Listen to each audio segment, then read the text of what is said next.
Outsiders is made possible by grants from the Dennis A. Hunt Fund at USC Annenberg Center for Health Journalism, Studio to Be Seattle, and Jim and Bearda Falconer of Seattle. The streets change you a lot.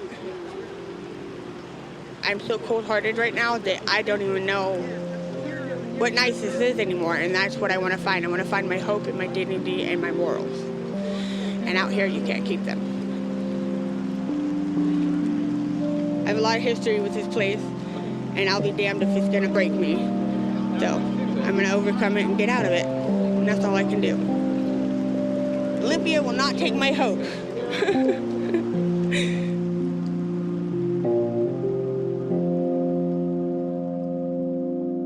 Nearly 2/3 of people who are homeless and unsheltered in America live in just 3 West Coast states: California, Oregon, and Washington. They're trying to survive in the woods, on the sides of highways, within sight of the glass towers that house Google, Facebook, and Amazon. This is the contradiction at the center of life on the West Coast today. From Los Angeles to San Francisco to Seattle, the most extreme form of poverty in our country is rising at a time of historic growth and prosperity. Cities are spending hundreds of millions of dollars trying to fix it, but the numbers keep rising. This is the story of one city's reckoning with homelessness. It started a little more than a year ago in Washington's capital city, Olympia, a town of 50,000 people where, on a clear day, you can see the Olympic Mountains rising over the water. There was a moment when homelessness suddenly worsened in Olympia, and I began to think, if we can understand what's going on here, we might be able to understand what's happening all over the West Coast. I'm Will James. This is Outsiders.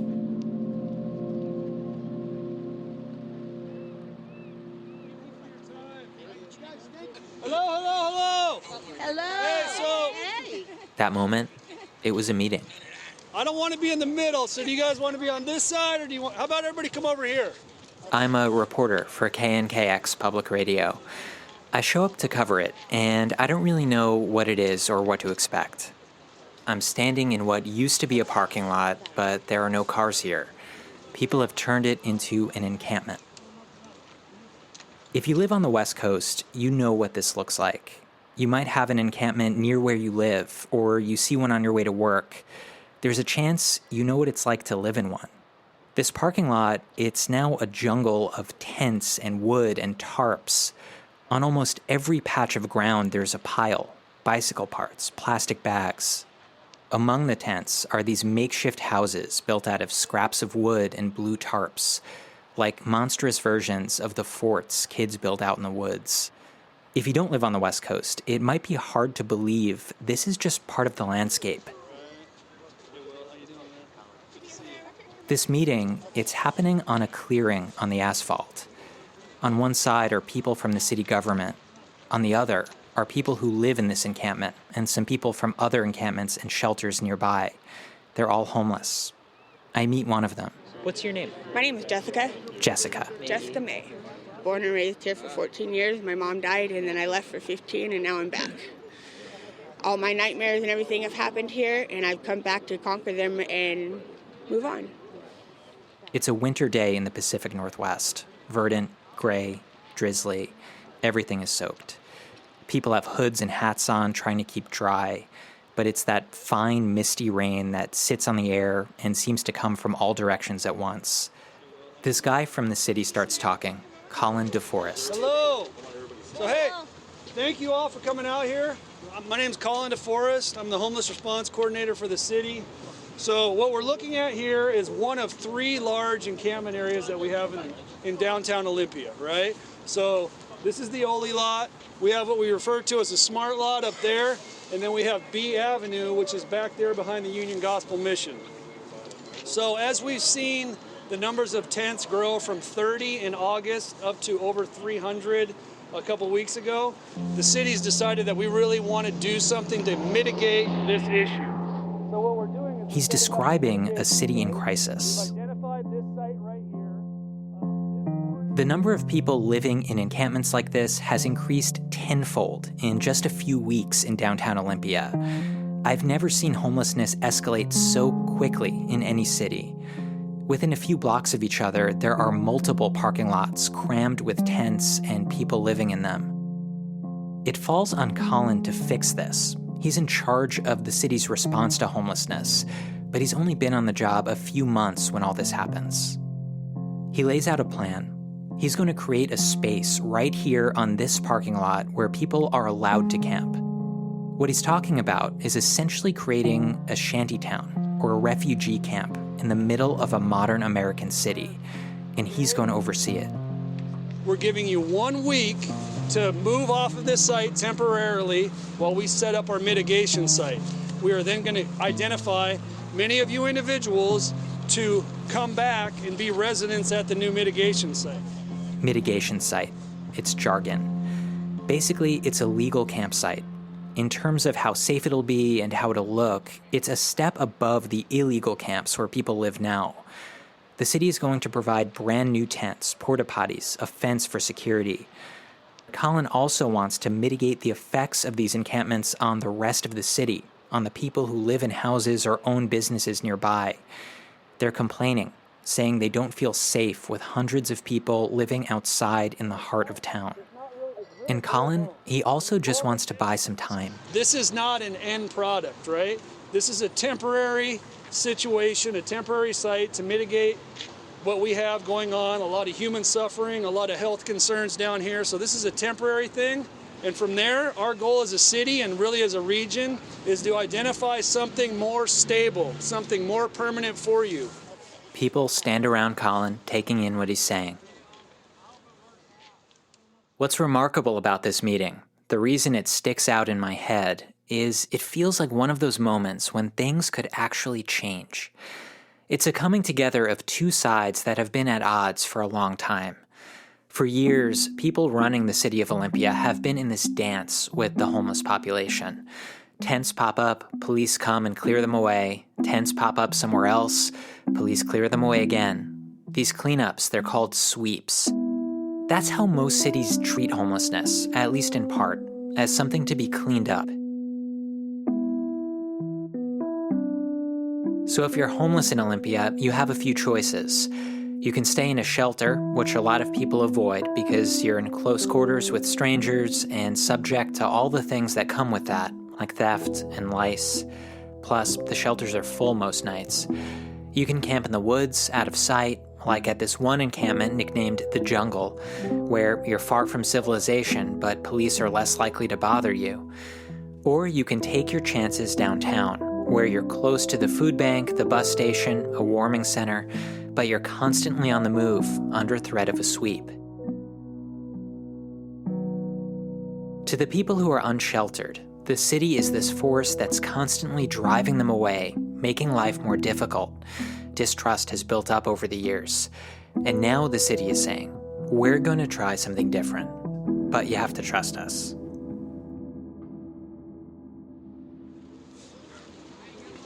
If you're breaking the law, we're going to have problems with you. If you're a predator, if you're doing assaultive behavior, we're going to have problems with you. But outside of that, as many of you have shown down here, through self-governance, like really relying on each other, we can make this work. So he lays all this out, and people have some questions. They want to know if they're allowed to have fires. Great question, and I'll be honest, They're not. And if they can have pets. They can't. Animals are allowed. Animals are going to be the same. One guy wants to know if homelessness is happening in places beyond Olympia, like he hasn't heard it's become the dominant political issue in cities all over the West Coast. Then Jessica speaks up. Yes. Well, tent sizes. There's a lot of people out here, like in my case, I've been raped out here, and I depend on a lot of people for my safety because... Jessica says she was raped, and that's why she prefers to stay in her own larger tent with multiple people. I feel safe with 3 other people, but they can't live with me. 2 people is the max that we'll have at one site, right? Okay. So I mean, how does that, they can be in the same, they can be in another tent near you. Let's try to get you guys all together next to each other in your camps. We're going to be looking in the other things that we're going to do. From these questions, you start to get a picture of what life is like out here, what people's priorities are, and how they survive. Jessica asks if police are going to come into the mitigation site and arrest people on outstanding warrants. a police lieutenant says that's not the case. We're trying to help you out. We're trying to help you out, he says. Not trying to keep you down. Not trying to keep you down. In the middle of all this, I'm kneeling on the asphalt, trying to reach people with my microphone as they chime in. I'm thinking, is anyone actually going to go along with this? They're asking a lot of questions, they seem skeptical. Then the questions stop. There's a pause. And something happens that I've never seen happen in any interaction between a government and its homeless population. This whole project sounds like it's going to be intense. Hey, I think it sounds like you guys are doing a great job. With everything you're doing so far, it's excellent. Thank you. They actually applaud. That's how this starts. Two sides coming together after doing the same thing for years and deciding they're going to try something different. To Colin, this is about more than just mitigating a problem. He knows the services that are here aren't reaching everyone. There are a lot of people out here the city's not even aware of. They're not on any kind of list, not getting any help at all. He has this whole vision in his head. He wants to build a pipeline out of homelessness in Olympia. It starts with the mitigation site. He hopes people move in, their lives get a little easier, and they learn to trust the city government. Then some might graduate to a different site he wants to set up with one-room structures called tiny houses. There, they might learn to trust even more and start meeting with caseworkers. And from there, they might climb out of homelessness altogether and end up in their own apartment, a home. We're at this pivotal moment right now where if we really take a leap of faith, we can really make a change. And that's what's exciting about Olympia is it's so small. If we make the right decisions, we're going to really see it. We're going to see a difference. I have no doubt that if we find what's working, this will not be a site in a year. We're not going to be standing in front of this. This will be a parking lot with cars parked in it. I have no doubt that these individuals will be somewhere, but it's not going to be in our downtown parking lot. My name is Viana Davila. I am a journalist. I've been a reporter for 17 years, and I've been covering homelessness exclusively for the last 2 years. Viana is the editor of a team of Seattle Times reporters called Project Homeless. They're KNKX Public Radio's partners in this series. Together, we want to find out if Olympia can make good on Colin's bet, that his small city can show progress where all these others have failed, and maybe even point to a way forward. All right, you've heard about the plan in Olympia. You've heard about what's going on there. I'm just curious about what your initial reaction is. My initial reaction was, I don't know that it's going to work exactly how Colin DeForest hopes that it will work. And why is that?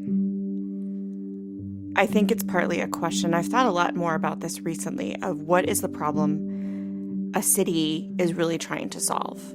Is it getting people housing, or is it controlling the situation? The situation being that we've had an explosion of homelessness, and it's very visible now. And it's in our business corridors, and residents can see it.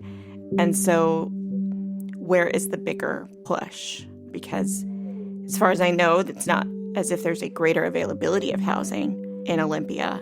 A lot of the problems that the folks are experiencing are pretty deep-seated and severe. And what are those obstacles in your experience? In my experience in covering homelessness in Seattle, people who are experiencing chronic homelessness, either they've had continuous homelessness for a very long time or they've been for years in and out of homelessness. The reasons for that, it's typically not one reason. There's this knot of issues that people are dealing with. So it could be everything from addiction to mental health issues to severe trauma, abuse that they experienced as children, or something traumatic that they witnessed as children. And it's usually not just one of those things. I mean, those things build upon each other. So maybe they had no drug issue prior to being homeless, but now they're using because that's a means of survival on the streets, or their mental health issues have become extremely exacerbated. And when you put all those things together, those are difficult things to untie.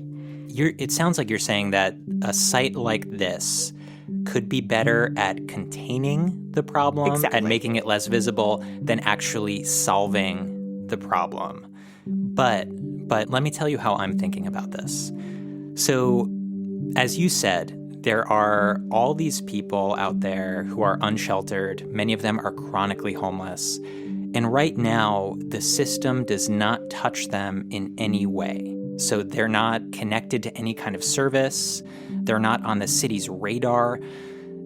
I think this is a chance, at the very least, for the city to get this totally disconnected population of people into some kind of system and maybe flowing through it in some way. It might be slow, but I sort of agree with Colin that Olympia is small enough that they can actually get a handle on this in a way that a larger city couldn't. Sure. I mean, and it's an interesting proposition, right?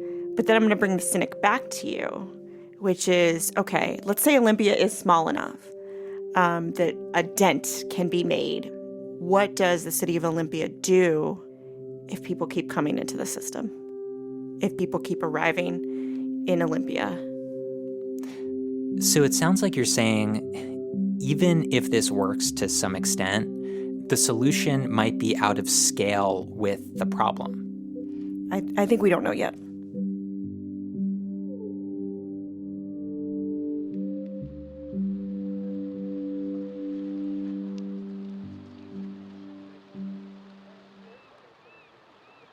Before we can know if this works, right away there's this hurdle to get over. Colin has to convince people to go along with his plan. Clapping is one thing, but people have to take the next step and actually move into the mitigation site. Volunteers are helping sign people up. One of them is Meg Martin, someone who's spent years on the front lines of fighting homelessness in Olympia and criticized city leaders when they imposed laws years ago, making it illegal to panhandle or lie down on the sidewalk. And then, despite a lot of opposition from neighbors, she helped create a shelter at a local church that lets people in regardless of whether they have drug or alcohol problems. Meg's a crusader, and she's occasionally found herself crusading against the city. Now, Colin has to win her trust as well. The city's never really been in the business of homeless services before. The city historically to this point has always dealt with encampments as a public safety enforcement issue, and they're trying to take a different step now, and it's taking a lot for everybody to trust that they're really in it for the best, and I believe that they are. So a lot of us want to make sure that it goes well. There's one other thing from this day that stands out in my mind. When it happens, it doesn't seem like much, just one of those weird interactions that find you in the chaos of an encampment. But it turns out to be important later. Awesome. Can I say something? A woman interrupts Meg and me as we're talking. I have my brother over here in this lot, and he can't walk very far and very long. His name is Duke. She tells me about Duke, who's not actually her blood relative, but her street brother. She says he's sick. He's got COPD and cancer, so he can't walk very far. And his walker got busted again, so I'm trying to find him another one. You worried about him? Yeah, because he's over in that camp, and his tent got totally soaked over the rainy days. Nobody helped him get tarps or nothing. And I think his clothes are ruined, so we're trying to figure out what to do with him. So you're trying to find him a place? No, we're just trying to find tarps for that tent because it's getting soaked totally. So I don't know if I'm going to be able to find him, but I'm going to try to find some if I can. There are two ways people talk about homelessness, as something happening to a place and as something happening to people. This whole meeting, I've been thinking about how much homelessness has transformed Olympia, but this conversation jolts me out of that. Suddenly, I'm thinking about how there are people out here getting sick, getting rained on. This is life and death. That's what's at stake in the city's plan. I leave the parking lot thinking about everything that can go wrong, wondering if any of this will work. And then something does go wrong. That's after the break.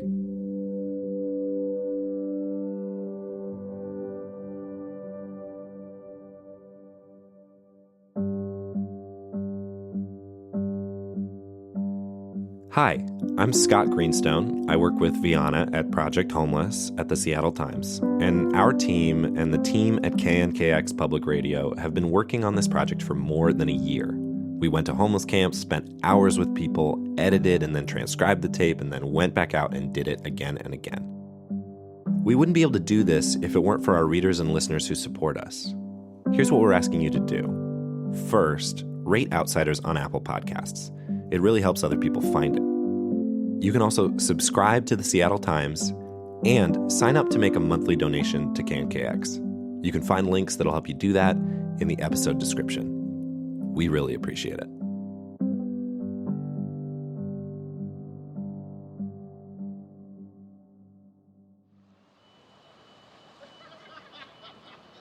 A couple weeks pass, and then the day comes. Colin's mitigation site opens its gates. I'm back in Olympia to cover it with one question in mind. Are people actually going to move in? Or is the distrust that's built up in Olympia going to keep them away? The parking lot is transformed. The encampment that was here is gone. In its place, the city has pitched dozens of identical gray and green tents in neat rows. And I watch as people actually start lining up to get in. Hi. Hey. I'm Sarah. Hey, Sarah. They call me Tall Sarah. Tall Sarah, okay. Sarah's over 6 feet tall. She's wheeling her belongings from the unsanctioned camp where she lives a block away to her new spot in Colin's site. Let me tell you a little bit about myself first, because a lot of people out here don't understand that they are actually one, maybe two paychecks away from being homeless. I was married for 15 years to a truck driver who made over $110,000 a year. I had everything. I had the house, I had the 3 cars, the cat, the kid. And now I've been out here for 5 years, homeless, because I was a mom who wasn't prepared to lose anything. And I lost everything.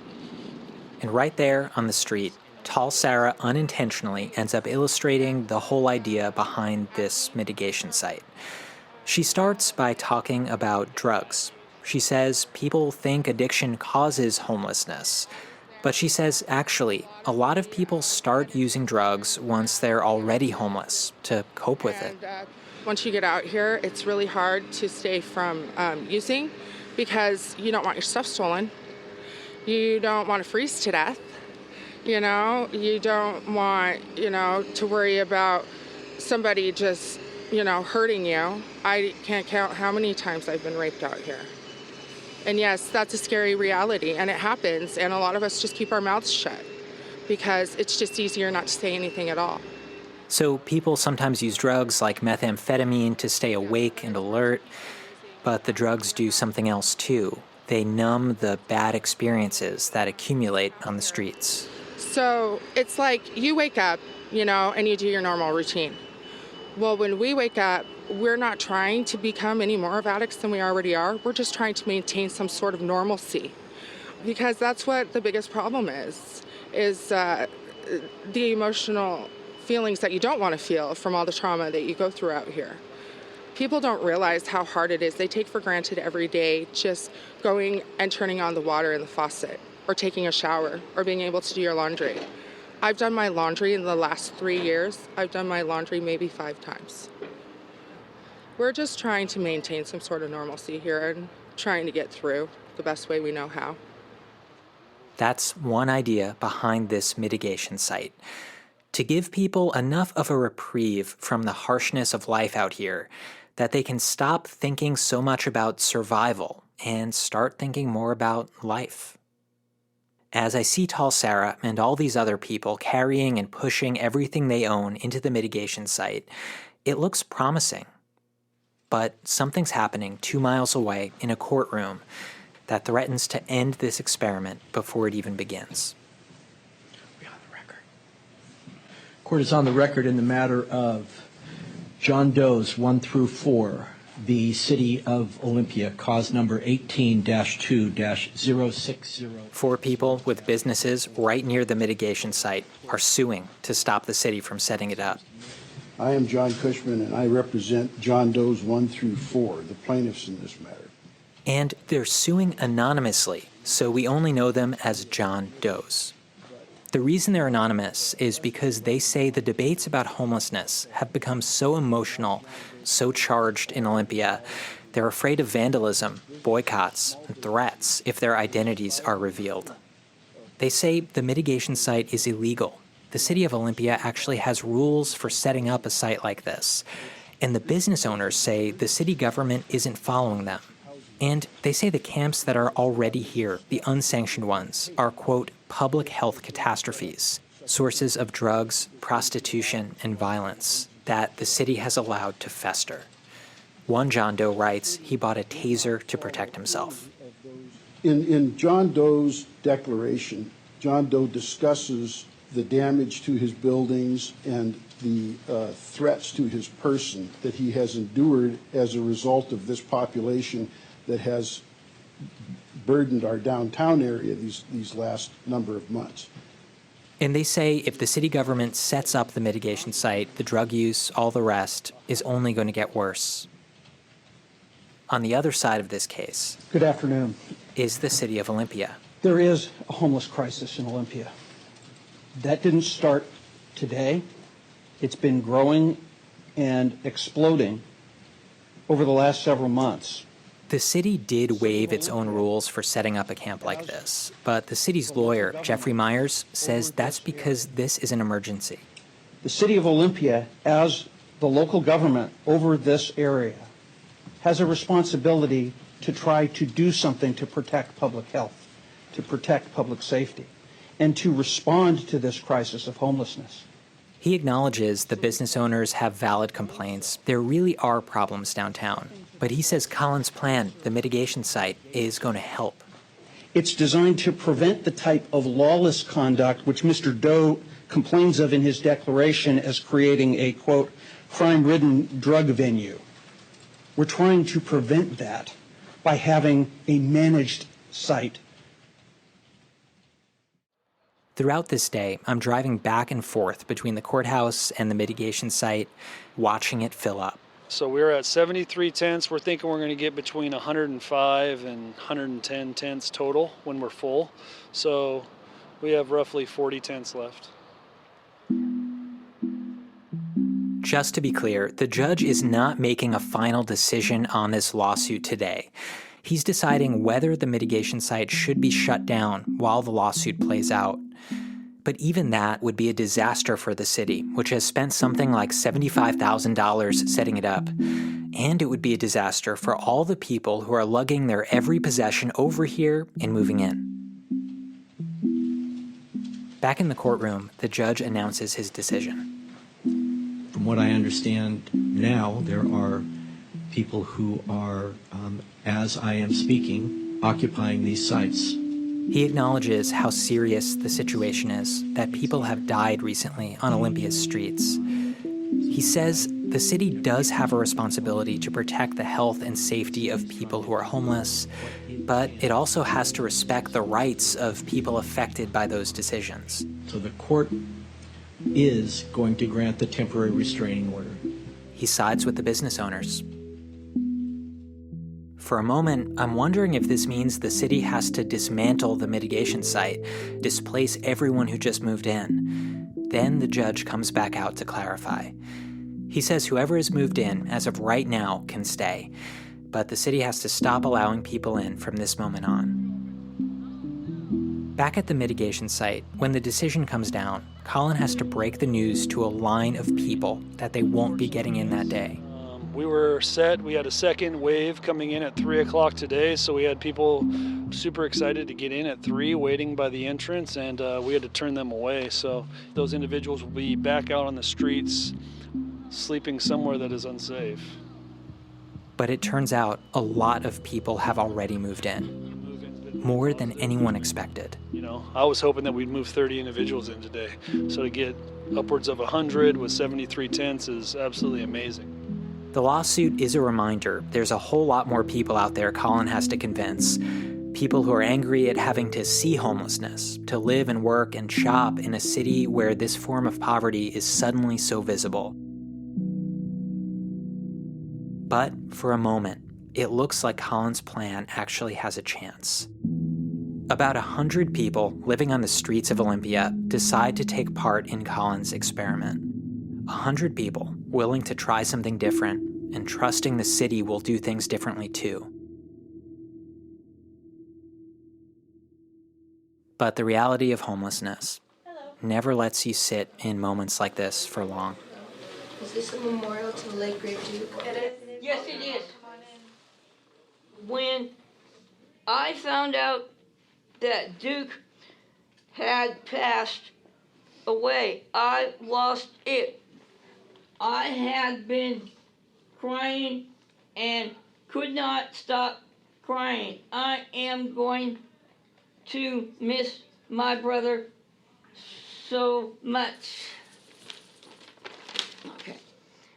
Duke, who we heard was sick earlier, never made it to the mitigation site. He died 15 days after we heard about him. Brianna, the woman who was trying to help him earlier, reads a eulogy.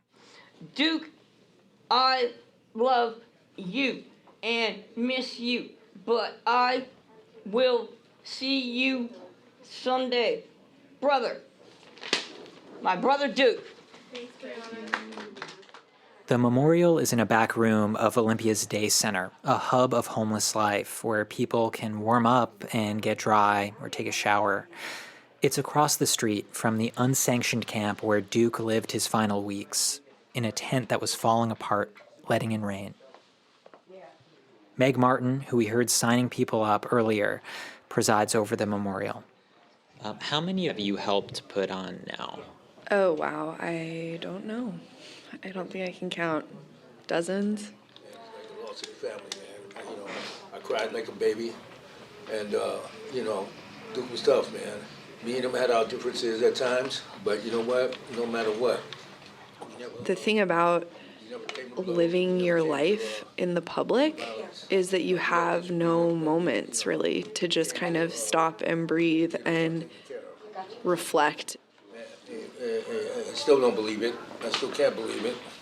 But he was a good brother, and he was a good person, and man, he sure will be missed, man. As people talk, a picture of Duke emerges, a complicated one. He was homeless for years, an imposing figure who ruled over the encampments where he lived. He kept order, sometimes through intimidation. He also messed around on a skateboard, made people laugh. He threatened someone with a knife, one of the guys who's now here eulogizing him. He protected young, vulnerable people fiercely. I don't have any family. All my family is just either dead or gone, but he definitely was one of the first people in this town to be like, you're my daughter. People who knew Duke don't doubt he suffered from chronic illnesses. They saw him deteriorate, struggle to walk. But what eventually killed him, according to the coroner, was a stroke brought on by an overdose of amphetamine. Duke was complicated, and people really, really miss him. I still feel him, I still feel his presence around us, especially at those moments in time when I walk across the street. He was in so much pain, but he hid it very well. Yeah, he did. He was in so much pain. I know he was, daughter. And he hid it so well. That parking lot killed him. That parking lot killed him. And it almost killed me too.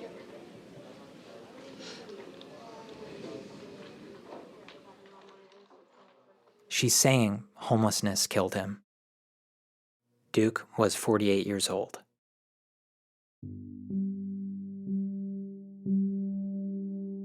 The people the city is trying to help, the people we're going to meet in this series, they're complicated.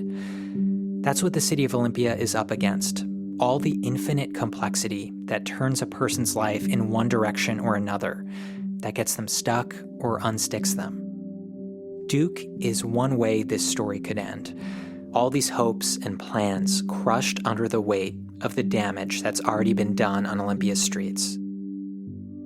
It's almost like there's a ticking clock on every one of these individuals, and you slowly watch them decompensate as they're out here.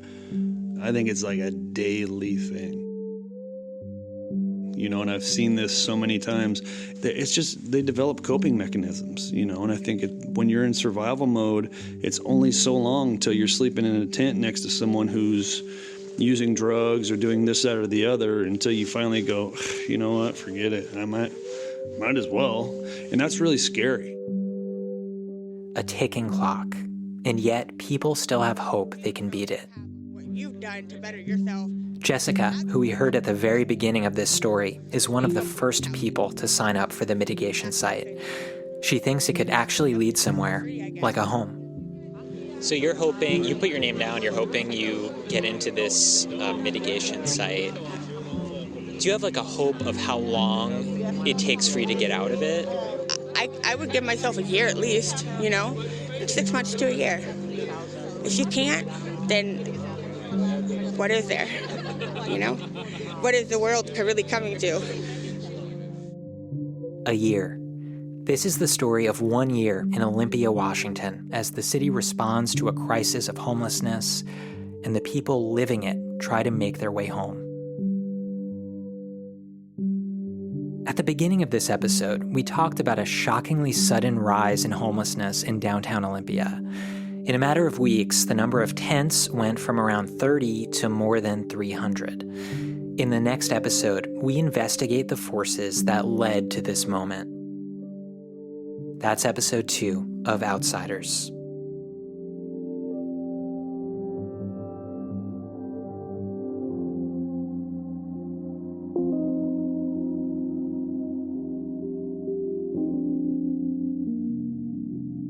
Outsiders is a collaboration between KNKX Public Radio and the Seattle Times Project Homeless team. This episode was reported and written by me, Will James, with Viana Davila. Our editors are Aaron Hennessy and Bethany Denton, who's also our mix engineer. Additional editing by Anna Sussman. Our music is from Blue Dot Sessions. A lot of people helped make this episode, including Karen Brown, Jonathan Martin, Scott Greenstone, and Sydney Brownstone. Thanks as well to Eric Hanberg, Anna Patrick, Adrian Flores, who designed our logo, and KNKX's Director of Content, Matt Martinez. Special thanks to Najib Amini. I'm Will James. Thank you for listening.